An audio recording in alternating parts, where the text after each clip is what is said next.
बिस्मिल्लाहिर्रहमानिर्रहीम, अस्सलाम वालेकुम। आखिर कोई तो है जो इस इम्पोर्टेड हुकूमत को उसने इकट्ठा भी किया और वज़ीर आज़म इमरान खान के 3-4 इत्तेहादी जमातें थीं, वो उनको ब्लैकमेल किया करती थीं। रोज़ाना की बुनियाद पर मसाइल खड़े हो जाते थे, कभी कोई ब्लैकमेल करता, कभी कोई ये धमकी देता कि हम हुकूमत से अलग हो रहे हैं। और 3.5 साल में ये सब कुछ होता रहा है। और आज अगर कोई 15 सियासी जमातें इकट्ठी हो गई हैं तो अभी तक ये खामोश हैं, और कैसे इकट्ठी हुई हैं इसके पीछे भी कोई हाथ ज़रूर है। तो इस हवाले से वो तहरीक मिनहाजुल कुरान एक तहरीक थी, तहरुल कादरी की मजहबी सियासी जमात थी, उनके कारकुन ने जो है वो सही मानों में सब कुछ बता कर रख दिया है और बेनकाब करके रख दिया है कि असल में कौन किरदार है, किसको लाने में किसका किरदार है।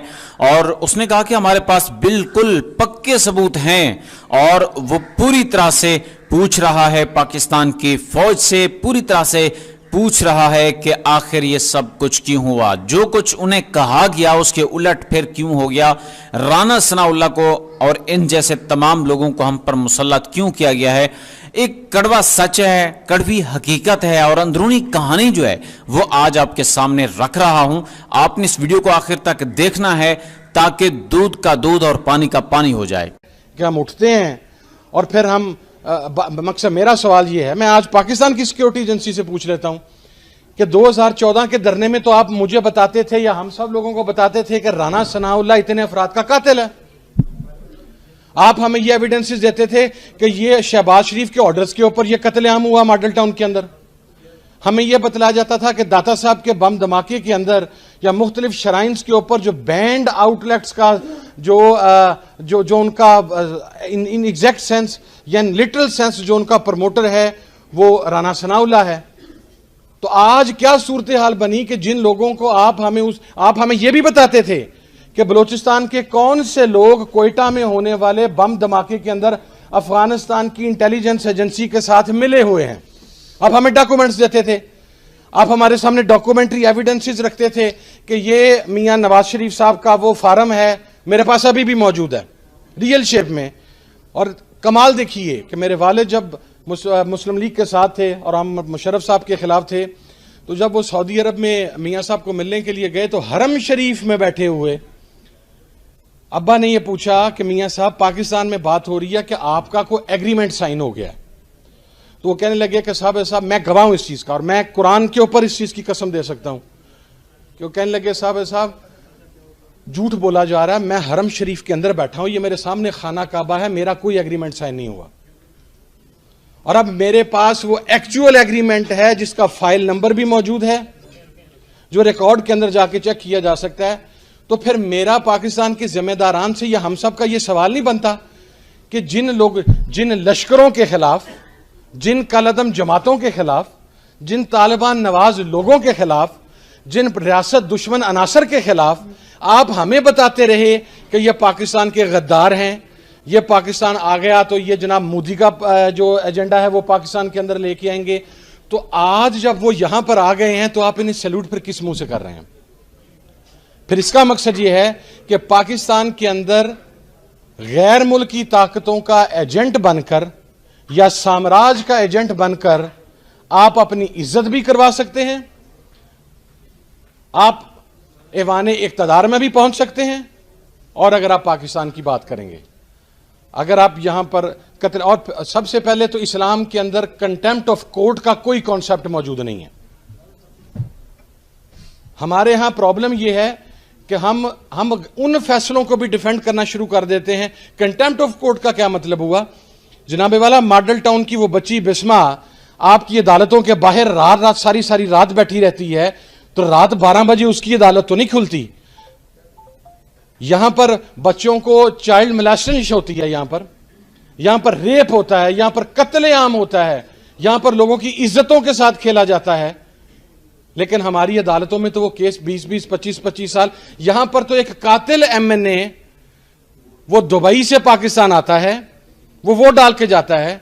यहां पर तो वो आदमी जो कहता था कि मैं पाकिस्तान फौज के जर्नैलों को पाकिस्तान के बॉर्डर पर लगी हुई बाढ़ के साथ लपेट कर तो मैं उन्हें खींचूंगा, उसे आप स्पीकर के प्रोडक्शन ऑर्डर के बगैर कौमी असेंबली में ले आते हैं वोट डालने के लिए। अब उसी मोशन हमें बताया जाता था, मैं जिम्मेदारी से कह रहा हूं, हमें बताया जाता था कि ये मोशन दावड़ और वजीर जो वो अली वजीर है ये पाकिस्तान के मुखालिफ हैं, ये पाकिस्तान के दुश्मन हैं। तो जब आज उन्हें वजारतें दी जा रही हैं तो पाकिस्तान की सिक्योरिटी इदारों का काम पाकिस्तान की सॉवरेनिटी को प्रोटेक्ट करना है। अगर आप पार्ट नहीं हैं तो फिर आप ऐसे लोगों के पास कैसे ये चीजें जाने दे सकते हैं जिनको कल तक आप ही हमें बताते रहे कि ये गद्दार हैं, ये पाकिस्तान के मुखालिफ हैं, और ये अदालतें ही हमें बताती रही। तो मैं विद ऑल ड्यू रिस्पेक्ट, फैसलों की इज्जत है और फैसलों की मुखालफत है। कंटेम्प्ट अगर इस्लाम के अंदर को कॉन्सेप्ट है तो कंटेम्प्ट ऑफ ह्यूमैनिटी सबसे इंपॉर्टेंट है, कंटेम्प्ट ऑफ कोर्ट कोई इंपॉर्टेंस नहीं रखता यहां पर।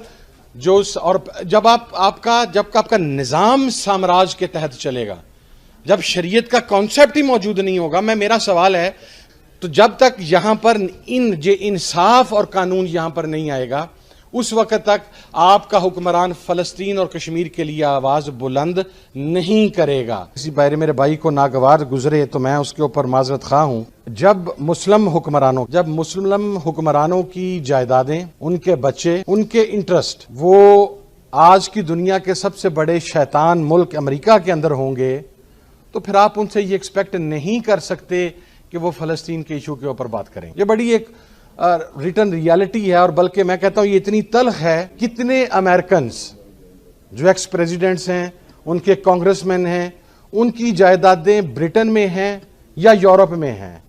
किसी की नहीं है।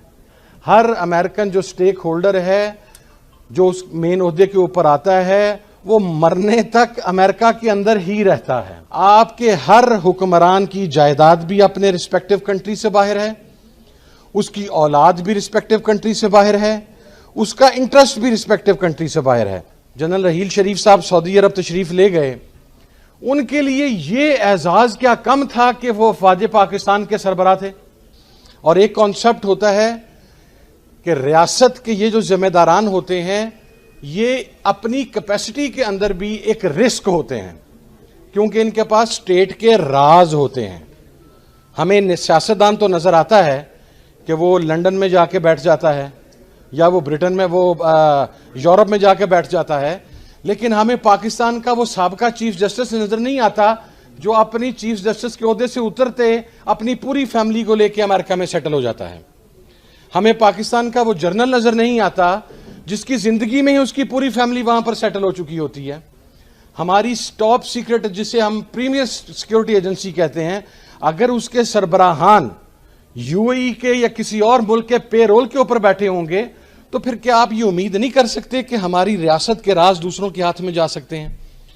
हमारी रियासत, और ये पूरी दुनिया के अंदर आप जाकर देख लें, कम से कम मेरे नॉलेज में नहीं है कि जो किसी भी मुल्क की अफवाज हैं, जो किसी भी मुल्क की प्रीमियर एजेंसी हैं, सीक्रेट एजेंसीज हैं, जो किसी भी मुल्क के सरबराहान ममलिकत हैं, उन्हें ज़ाहरी तौर पर नहीं लेकिन उन्हें प्रैक्टिकली फोर्सफुली उस मुल्क के अंदर रहने पर मजबूर किया जाता है कि अगर आप इस मुल्क में रहते हुए इस मुल्क के सदर बने या किसी इदारे के सरबराह बने तो फिर मरना भी इस मुल्क के अंदर है।